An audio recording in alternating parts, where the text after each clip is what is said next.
Hello दोस्तों, स्वागत है आपका ए टू जेड हिंदी कहानियों के चैनल पर। इस वीडियो में हम सुनने जा रहे हैं मुंशी प्रेमचंद की बहुत ही विचित्र कहानी बाबा जी का भोग।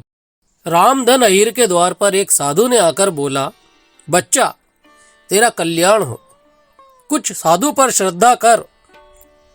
रामधन ने जाकर स्त्री से कहा, साधु द्वार पर आए हैं, उन्हें कुछ दे दो।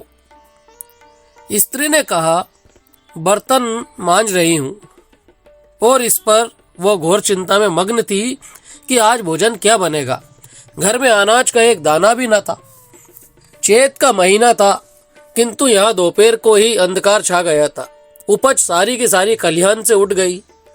आंधी महाजन ने ले ली, आधी जमींदार के प्यादों ने वसूल की। भूसा बेचा तो बेल के व्यापारी से गला छूटा। बस थोड़ी सी गांठ अपने हिस्से में आई, उसी को पीट पीट कर एक मन भर दाना निकाला था। किसी तरह चैत का महीना पार हुआ। अब आगे क्या होगा, क्या बेल खाएंगे, क्या घर के प्राणी खाएंगे, यही ईश्वर जाने।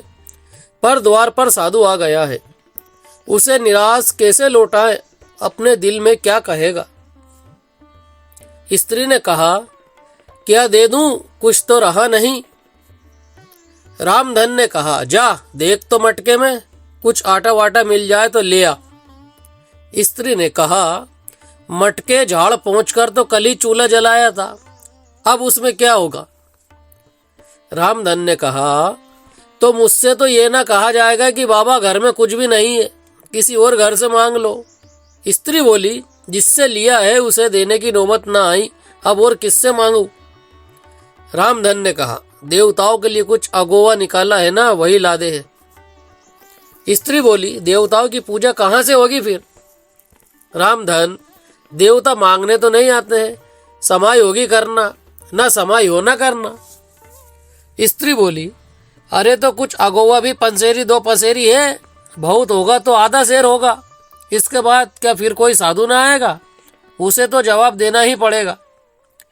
रामधन बोला, ये बला तो टलेगी, फिर देखा जाएगा। स्त्री झुंझला कर उठी और एक छोटी सी हांडी उठा लाई,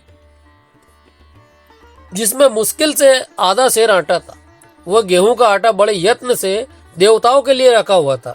रामधन कुछ देर खड़ा सोचता रहा, तब आटा एक कटोरे में रखकर बाहर आया और साधु की झोली में डाल दिया। महात्मा ने आटा लेकर कहा, बच्चा अब तो साधु आज यहीं पर रमेंगे, कुछ थोड़ी सी दाल दे तो साधु का भोग लग जाए।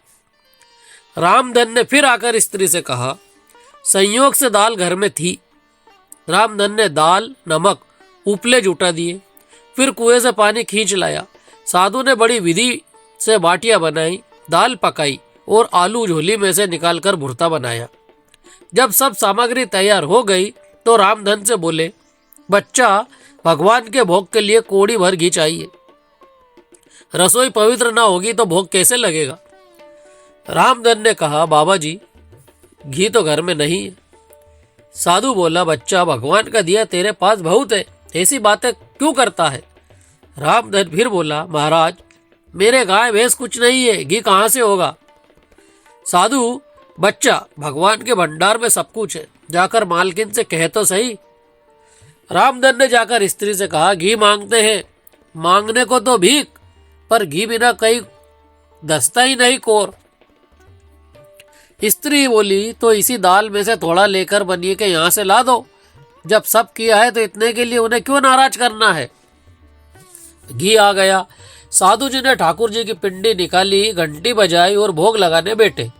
खूब तनकर खाया, फिर पेट पर हाथ फेरते हुए द्वार पर लेट गए। थाली बटली और कल चूल्ही रामधन घर में मांजने के लिए उठा ले गया। उस रात रामधन के घर चूल्हा नहीं जला, काली दाल पकाकर ही पी ली। रामधन लेटा तो सोच रहा था, मुझसे तो यही अच्छे हैं। दोस्तों, कहानी यही समाप्त हो जाती है। बहुत छोटी सी कहानी है मुंशी प्रेमचंद की, परंतु व्यक्ति ना चाहते हुए भी ऐसी ऐसी परिस्थितियों में फंस जाता है जब उसकी कोई इच्छा ही ना होती है। घर में तो खुद खाने को दाने नहीं है, और ऐसे में बाहर से यदि कोई याचक आ जाए, कहीं साधु आ जाए, कोई मांगने वाले आ जाए, तो फिर आप पर क्या परेशानी आती होगी और आपके ऊपर क्या बीतती होगी, यही इस कहानी में बताया है। कि हमारे पास खाने को तो कुछ है नहीं, परंतु यदि कोई सामने याचक आ जाए तो फिर कैसे उसकी पूर्ति की जाए।